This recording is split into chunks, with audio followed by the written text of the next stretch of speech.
Tadi malam, aku baru saja mendengar cerita seram yang membuatku tak bisa tidur semalaman. Begini ceritanya. Di sudut kampung kumuh di pinggiran kota, keluarga Pak Jupri hidup dalam penderitaan. Pak Jupri, seorang pria paruh baya dengan wajah keriput oleh beban hidup, setiap hari mengais botol bekas dan kardus di tempat sampah untuk dijual. Penghasilannya tak pernah cukup untuk makan sehari-hari. Istrinya, Ibu Darti, terbaring lemah karena diabetes yang tak terobati. Rumah sakit hanyalah mimpi baginya.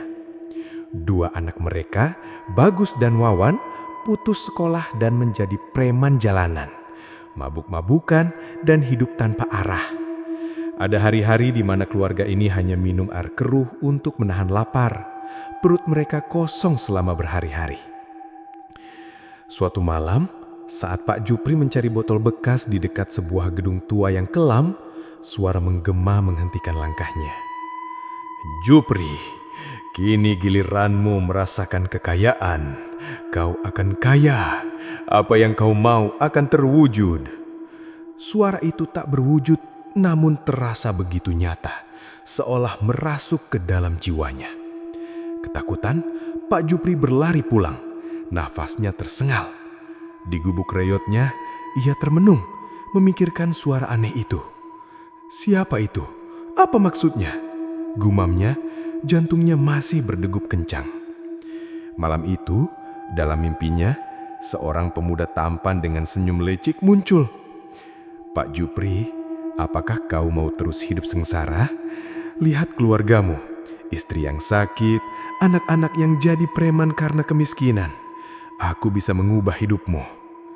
Pak Jupri terbangun dengan keringat membasahi tubuhnya. "Bagaimana caranya? Apa yang harus kulakukan?" tanyanya pada kegelapan, suaranya gemetar.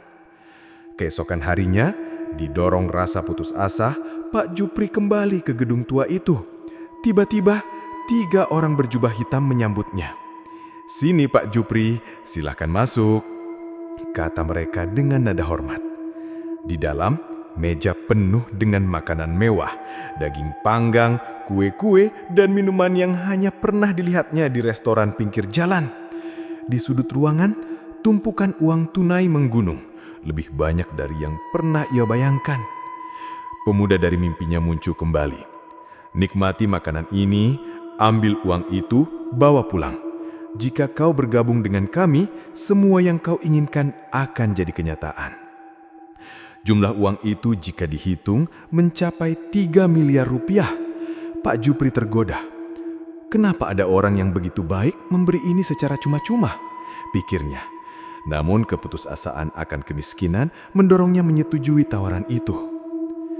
Dengan karung penuh uang, Pak Jupri pulang dan membangunkan Ibu Darti. "Bangun Darti, besok kita pindah, kita kaya sekarang." Ibu Darti, lemah dan bingung, mengira Pak Jupri gila. "Dari mana kau dapat ini? Apa kau merampok?" tanyanya saat melihat tumpukan uang. "Tenang Darti, aku bergabung dengan komunitas sukses di awal dunia milikmu. Mereka memberiku makan dan uang ini untuk kita," jawab Jupri dengan wajah berseri. Keesokan harinya, Jupri membeli rumah mewah dengan halaman luas dan tiang-tiang menjulang. Bagus dan Wawan yang masih mabuk dan tidur di pinggir toko dijemput oleh sopir pribadi. Mereka terheran-heran melihat rumah megah itu.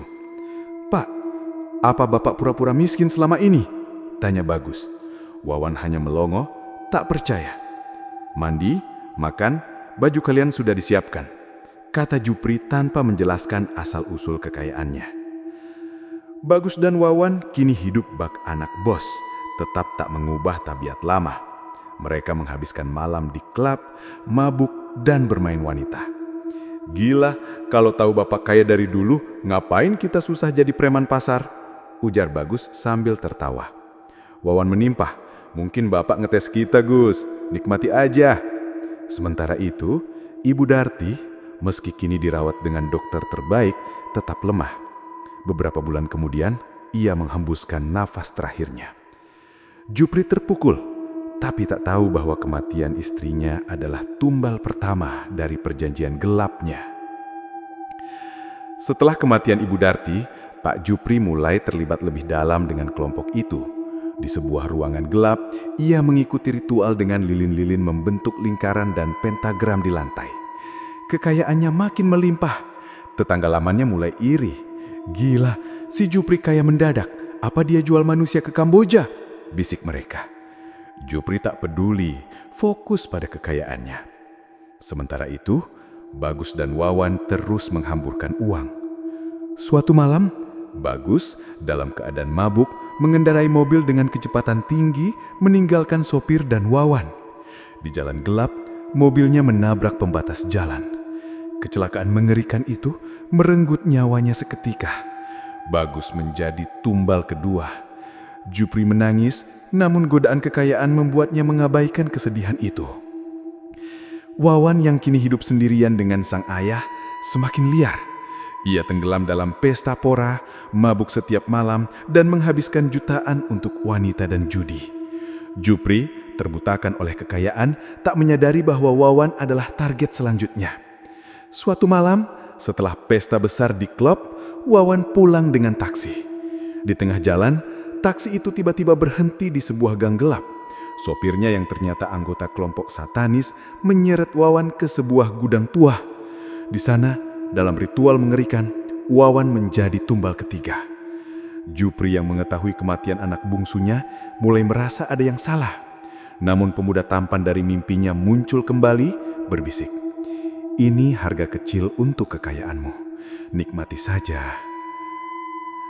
Jupri kini hidup sendirian di rumah mewahnya. Tetangga yang dulu mengenalnya kini menjauh, menyebutnya orang kaya yang dikutuk. Jupri mulai menghantui mimpi buluk, suara Ibu Darti menangis, tawa Bagus dan Wawan yang bergema, dan bayangan pemuda tampan yang kini menunjukkan wajah aslinya. Makhluk mengerikan dengan mata merah menyala.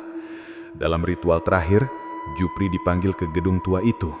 Di tengah lingkaran pentagram, pemuda itu berkata, "Waktumu habis Jupri, kau adalah tumbal terakhir." Jupri berteriak, mencoba melarikan diri, tapi tubuhnya terasa puling. Dalam kegelapan, ia merasakan nyawanya tersedot perlahan. Rumah mewahnya kini kosong, kekayaannya lenyap seolah tidak pernah ada. Jupri bersama keluarganya telah menjadi korban perjanjian dengan iblis. Akhirnya, bersekutu dengan iblis hanya memberi kenikmatan dunia yang sesaat.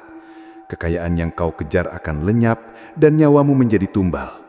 Jangan menduakan Tuhan, karena sesatnya jalan iblis hanya menyeretmu ke dalam kehancuran abadi.